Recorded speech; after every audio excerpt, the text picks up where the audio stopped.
कुछ काफ़ी दिन हो गए, तकरीबन 4-5 माह हो गए। ऑफिस में से किसी ने बताया कि इसका ना एक कार्ड बनना है, उसके ऊपर डिसेबल लिखा जाएगा। पहले अम्मी की तरफ से उनका बना हुआ है, विडो के बच्चों का बनता है, तो मेरा और उसका तो उसमें वो नहीं है ना। तो किसी ने कहा कि आप उसका ना वो कार्ड बनवाएं तो उसको मतलब बेनिफिट बहुत ज़्यादा होगा, मतलब आगे जॉब भी मिल जाएगी और भी पता नहीं पेंशन, पता नहीं क्या क्या कह रहे थे। खैर मैंने फिर बाबा से बात की तो मुझे था कि शायद ऊपर लिखा जाएगा तो ये तो नहीं अच्छा होगा ना, हालांकि इसको तो कोई मसला ही नहीं है। तो मेरा मुझे शुरू से ही था। तो खैर बाबा ने कहा ठीक है बनवा लो। कोई आई साइड का वो क्या पता इशू बना दें या ये कह दें कि ये थोड़ा सा मतलब आई साइड इसकी कमज़ोर है। खैर हम गुजरात का अजीज़ भट्टी हॉस्पिटल है, उस वहाँ पे मेडिकल बोर्ड था हमारा, क्योंकि हमारा पीछे से सारा डाटाबेस उधर का है। तो उधर उन्होंने हमज़ा मतलब लेके गया इसको। तो जो पहली मतलब नर्स थी, डॉक्टर था, हमने कहा आई साइड का इसको मसला है तो हमने इसका मेडिकल सर्टिफिकेट बनवाना है। तो उन्होंने कहा कि जब इसको देखा उन्होंने कहा इसको, तो उन्होंने चेक किया सारा कुछ, उन्होंने कहा ये तो जस्ट इसकी आइज़ मतलब थोड़ा सा टेढ़ापन है, इसको हम ये नहीं कह सकते कि ये इसको सही दिखाई नहीं देता या कुछ भी। कहते मैं तो नहीं इस बेस पे बना सकता ना। तो हमने ने कहा कि आप इसको ना साइकेट्रिक के पास रेफ़र कर दें। तो खैर उन्होंने ना मतलब कर दिया, उन्होंने कहा वैसे होना नहीं है आपका, तो उन्होंने कर दिया। और वहाँ पे वो डॉक्टर लेडी डॉक्टर थी, उन्होंने भी चेक किया। तो उन्होंने इससे काफ़ी कुछ सवालात पूछे ना। उन्होंने कहा कि अगर हॉस्पिटल में आग लग जाए तो तुम क्या करोगे। कहता है अगर मेरे पास पानी होगा तो मैं बुझा दूंगा, नहीं तो मैं भाग जाऊंगा ना। तो फिर उन्होंने पता कुछ इस तरह के क्वेश्चंस किए और उसने ऐसे आंसर्स दिए और हमजा मुझे बताया और मुझे हंसी आई जाए। तो खैर उन्होंने कहा कि डॉक्टर कह रही थी कि थोड़ा बहुत माइनर सा कह सकते हैं, ये नहीं आप कह सकते इसको बहुत ज़्यादा मसला है। हमने कहा चलें ठीक है आप ना मतलब कर देना। खैर उन्होंने कहा ठीक है जी मेडिकल बोर्ड बैठेगा आप आ जाइएगा। अभी लास्ट वीक में मेडिकल बोर्ड था और ये दोनों गए हुए थे वहाँ पे। और वहाँ पे तो बच्चे इस तरह के थे कि मतलब माजूरी मतलब पाँव से हाथ से या बिल्कुल ऐसे डम मतलब होते हैं जिस तरह बोल नहीं सकते, कोई मतलब चल नहीं सकते, कुछ इस तरह थे। और ये वहाँ पे जो उधर आराम से गया और सारा कुछ ना, वो एंटर होते ही तो उन्होंने कहा कि किसको क्या मसला है। तो उन्होंने हमने कहा कि ये कहता है इसको तो कोई मसला नहीं है। तो खैर उन्होंने थोड़ी देर बिठाया, उन्होंने भी इससे क्वेश्चन आंसर किया, सारा कुछ किया, उसने भी सही मतलब आंसर कर दिए। तो उन्होंने कहा कि ये तो बिल्कुल ठीक है, इसको तो ऐसा कोई मसला नहीं और हम तो नहीं इसको करेंगे। तो कहते हैं हमारी तरफ से तो नहीं बन सकता ना। तो जब हमजा ने मुझे बताया तो मेरी तो एक तो हंसी भी निकली, क्योंकि मुझे शुरू से ज़हन में था, मुझे डर था कि इन्होंने कह देना कि बिल्कुल ठीक है इसको कोई मसला नहीं और हमने नहीं बना के देना, और मुझे था कि नहीं नहीं हमने बनवाना है ना। तो अब उन्होंने कहा कि हम ना आपको लाहौर रेफ़र कर रहे हैं, तो वहाँ के डॉक्टर आपको क्या जो भी कहेंगे, सर्विसेज हॉस्पिटल का है बैतुल माल, वहाँ पे जो सारा कुछ करते हैं। तो अब मैं ये कह रही थी कि बाबा के पास आने से पहले मतलब जो इस तरह इसकी कंडीशन थी, क्योंकि अब्बू के जाने के बाद अब्बू से इसका बहुत ज़्यादा प्यार था और तब ये बहुत छोटा था जब अब्बू गए। तो उसके बाद से फिर इसकी तबीयत ज़्यादा वर्ष होना शुरू हो गई थी।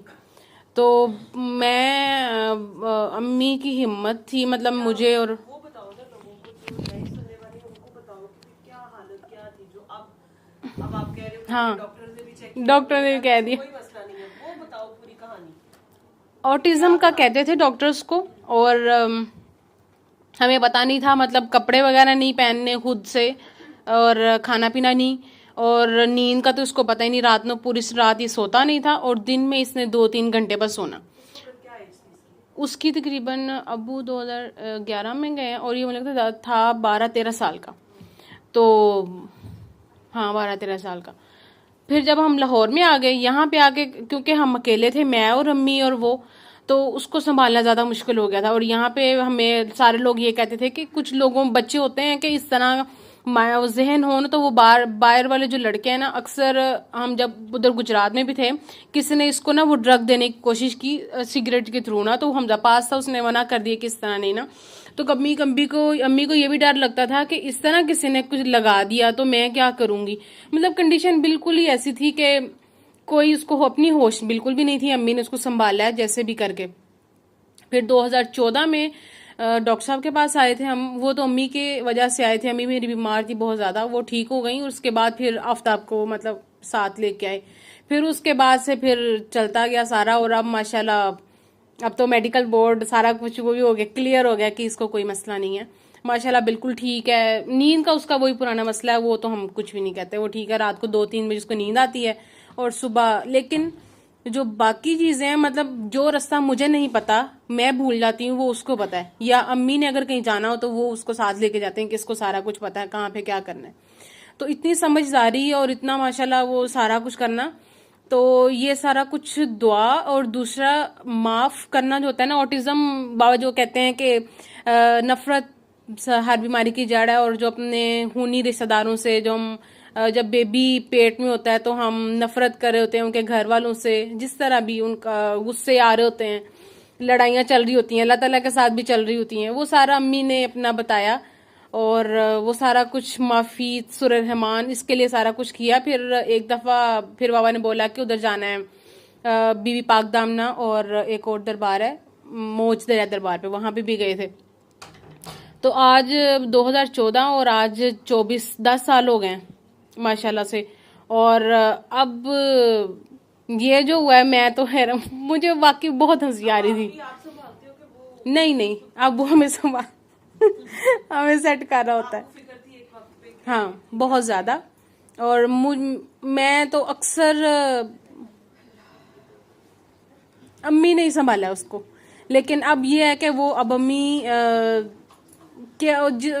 कई दफा ऐसे भी होता है कि जिस तरह अम्मी उसके बारे में इतना सोच रही होती है, उसकी ज्यादा तबीयत खराब हो रही होती है, तो वो अक्सर फिर बाबा कहते हैं कि इसकी तुम अपनी जान मतलब जान छोड़ दो सोच से ना, इसको आजाद कर दो। तो फिर मैं भी अम्मी को साथ समझा रही होती हूँ, और मुझे लगता है मेरी भी साथ मतलब जुड़ जाती है अम्मी के, मतलब कनेक्शन ही हमारे घर में कुछ इस तरह का बन जाता है ये आपस में। तो नहीं अली ऐसे नहीं करना, नहीं अली वहां नहीं जाना, तो जब मैं छोड़ देती हूँ ना उसको, या अम्मी भी, तो वो बिल्कुल नॉर्मल होता है। और ये मुझे लगता है ये जो सोच वाला यहाँ से जो कनेक्शन है ये बहुत स्ट्रांग होता है। मतलब जैसे ही किसी को आजाद करते हैं या माफ करते हैं कुछ भी, या प्यार भी करते हैं ना, वो अगले तक जाता है। और ये मैं इसके केस में लाजमी देखा। और दूसरा ये है कि इन बच्चों को मतलब जिस तरह मैं पहले दुआ से पहले मैं कहती होती थी कि तंग नहीं करना चाहिए। मतलब कुछ लोग पता है जाते जाते चुटकी काट दी, धक्का दे दिया, इसके साथ बड़ा कुछ हुआ इधर भी आके ना। और इस तरह तंग भी नहीं करना चाहिए। और दूसरा, अगर किसी को इस तरह के बच्चे नजर आ भी जाएं, और प्यार, हाँ प्यार जो है वो बहुत ज्यादा करना होता है इनको। मैं बहुत ज्यादा डांटती थी, मुझे होता था कि ये काम ऐसे ना कर जाए, ऐसे ना कर जाए, लेकिन मुझे समझ नहीं थी कि प्यार, अगर मैं इसको प्यार से समझाऊं तो ठीक है। अभी भी मैं इसको कह लेती हूँ, कई दफा मुझे बहुत गुस्सा आता है, लेकिन साथ में मुझे समझ आ जाती है कि नहीं नहीं नहीं, इसको आराम से डील करना है। और वो इतने प्यार से उसको करती हूँ, और वो बात मेरी मान लेता है। जब मैं भी गुस्से में हूँ वो भी फिर जिद पे अड़ जाए, फिर नहीं कुछ भी होता। और अम्मी के साथ भी सेम ऐसे ही है। तो बात वही आई थी, इसको प्यार से डील करना है। और फिर वो बाबा कहते हैं ना कि जिसने मतलब तंग करना है तो फिर अपना नुकसान हो जाता है, और अगर आप उनसे प्यार करेंगे तो आपके साथ भी मतलब आपको प्यार ही मिलेगा, या आपका फायदा होगा, मतलब नुकसान नहीं होगा। लेकिन इन मामलात में 2-3 दफा ऐसे भी हुआ कि हम इवन घर वाले हैं, और अम्मी ने एक दफा ये बहुत इसने तंग किया, और अम्मी ने कहा कि मैं ना तुम्हें छुरी गरम करके ना लगाऊंगी, ठीक है। और ये सेम डे का वाक़या है। और हम लोग ना कहीं गए हुए, मैं और अम्मी ना, तो कहीं गए, और वापसी पे ना अम्मी को सिलेंसर से ना टांग पे वो लग गया सिलेंसर का, तो वो इतना बड़ा वो जो है ना वो निशान बन गया। घर आए अम्मी आगे मुझे कह रही है आमना मैं तो ये अली को लगाने वाली थी, तो ये मतलब मेरे साथ क्या हो गया। फिर एक दफा ऐसा एक और भी था वाकया, तो उसमें भी कुछ इस तरह का ही सीन था। फिर बाद में बाबा को बताया, बाबा बहुत ज्यादा हंसे, उन्होंने कहा कि यहाँ पे तो माँ भी नहीं बख्शी जा रही। तो मतलब ये है कि आप बस प्यार से इनको डील करना होता है। बाकी अब तो मैं खुश भी हूँ कि अल्लाह ताला ने बताओ, तो डॉक्टर्स भी कह रहे हैं कि भाई इसको कोई मसला नहीं है। हाँ माशाल्लाह बिल्कुल ठीक है, अपने वक्त पे सब कुछ ठीक होता जाता है। हाँ जी ऐसे ही है। मैं कई दफ़े ऐसे भी होती हूँ उसके पीछे पीछे मतलब जाना। अब मैं अक्सर, अब अम्मी नहीं जा रही होती तो मैं इसको साथ ले जाती हूँ जहाँ पे भी जाना हो, बाजार वगैरह ये इधर उधर। सारे घर के काम भी करता है, सब्जी लेके आना, सारा कुछ यही करता है। तो बस मैट्रिक भी इसने कर लिया हाँ उधर डॉक्टर्स को बोलता है मैंने मैट्रिक भी कर ली, वो तो सर पकड़ के बैठ गए तो फिर हमजा ने बताया ऐसे ऐसे हुआ, कहते अच्छा अच्छा चले ठीक है। सल्ले अला सल्ले अला सल्ले अला सल्ले अला सल्ले अला शफीना सल्ले